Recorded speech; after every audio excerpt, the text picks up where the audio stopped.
धामपुर एक सुखी और संपन्न राज्य था। उस राज्य की प्रजा भी बहुत ही सुखी और संपन्न थी। और कैसे नहीं होगी, राज्य का राजा जयसिंह दयालु राजा था। महारानी इरावती भी ममता भरी थी। राजा जयसिंह अपनी दयालु और शूरवीर स्वभाव की वजह से बहुत मशहूर थे। विवाह के 2 साल बाद उन्हें एक सुंदर राजकन्या हुई, जिसका नाम रखा गया वैशाली। वैशाली, जो दिखने में किसी अप्सरा से कम नहीं थी। घने सुनहरे बाल, गोरा रंग, जो भी देखे वो वैशाली के प्यार में पड़ जाए।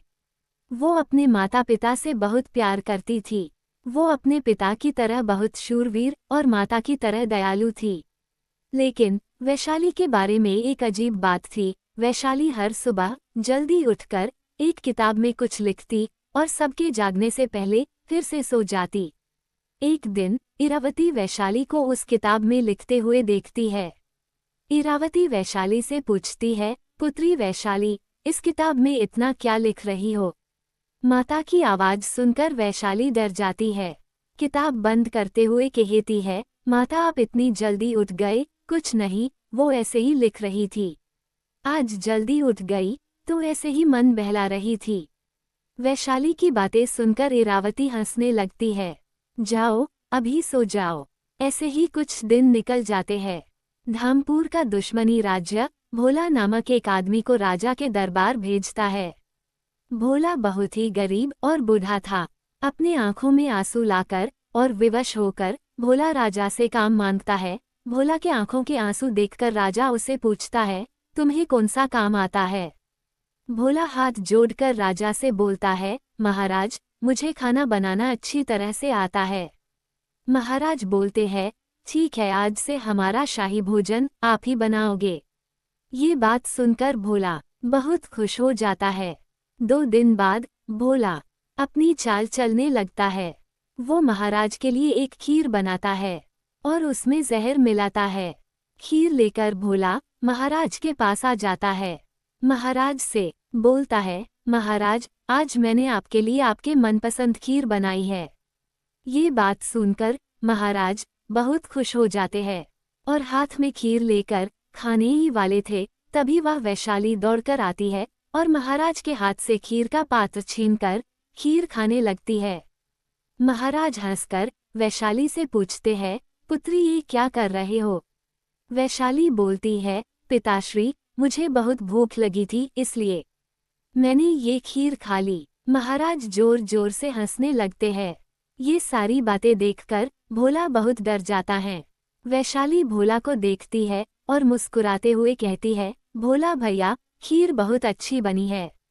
भोला रसोई में जाता है और जोर जोर से हंसने लगता है और कहता है, बेचारी राजकुमारी, उन्हें पता ही नहीं कि ये खीर उनके जीवन की आखिरी खीर है।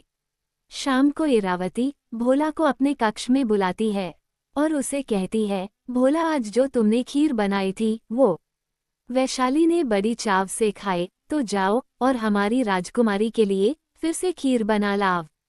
भोला रसोई में जाता है और हंसते हुए कहता है, महारानी, मैं खीर तो बना लूंगा, लेकिन खाएगा कौन? राजकुमारी तो कब की भगवान को प्यारी हो गई होगी। ये कहते हुए भोला खीर बनाता है और महारानी के पास आ जाता है। महारानी और भोला वो खीर लेकर वैशाली के कक्ष में जाते हैं। वैशाली की आंखें बंद थी। इरावती वैशाली को आवाज देती है, पुत्री वैशाली, पुत्री वैशाली। वैशाली कुछ भी नहीं बोलती। भोला मन ही मन में हंसता है। महारानी फिर से वैशाली को आवाज देती है, लेकिन इस बार वैशाली जाग जाती है और अपनी माता से कहती है, अरे माता, क्या हुआ? इस समय आप हमारी कक्ष में? इरावती वैशाली से कहती है, वैशाली पुत्री, तुम्हें भोला ने बनाई हुई खीर अच्छी लगी थी ना, तो इसलिए हमने फिर से आपके लिए वो खीर बना ली है। वैशाली को बोलता हुआ देख भोला चकित हो जाता है। उसे पसीना आने लगता है। वैशाली हंसते हुए भोला की ओर देखती है और भोला को बोलती है, भोला भैया, ये खीर भी सुबह की खीर की तरह ही है ना? भोला डरते हुए कहता है, जी राजकुमारी। वैशाली खीर खाने लगती है। थोड़ी देर बाद भोला रसोई में जाकर सोचने लगता है, ये कैसे हो सकता है? ये कैसे हो सकता है? मैंने तो अपने हाथ से खीर में विष मिलाया था, फिर भी राजकुमारी जीवित कैसे हैं? भोला को कुछ समझ में नहीं आता। वो रात में छुप छुप कर राजकुमारी की कक्ष की ओर जाता है और कक्ष के अंदर झांकने लगता है। वहाँ का दृश्य देखकर भोला के हाथ पांव कांपने लगते हैं। उसकी सांस फूलने लगती है और वो जमीन पे गिर जाता है और कहने लगता है, ये कैसे संभव है? ये कौन है? ये कौन है?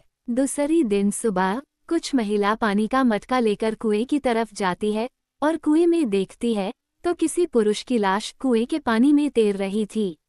वो घबरा जाती है और सभी को इकट्ठा कर लेती है। सब लोग वो आदमी को बाहर निकालते हैं और वो आदमी कोई और नहीं तो भोला ही था। तभी वह एक आदमी आता है और कहता है, अरे ये तो बहुत बड़ा पियक्कड़ है। जब देखो शराब में डूबा रहता था, शराब की नशे में ही कुएं में गिर गया होगा।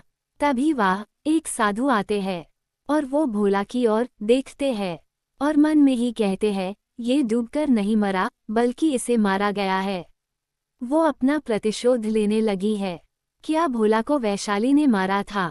फिर क्यों मारा था? और जहर खाकर भी वैशाली जीवित कैसे थी? उस रात भोला ने वैशाली के कक्ष में क्या देखा था? जाने के लिए आगे देखते रहिए।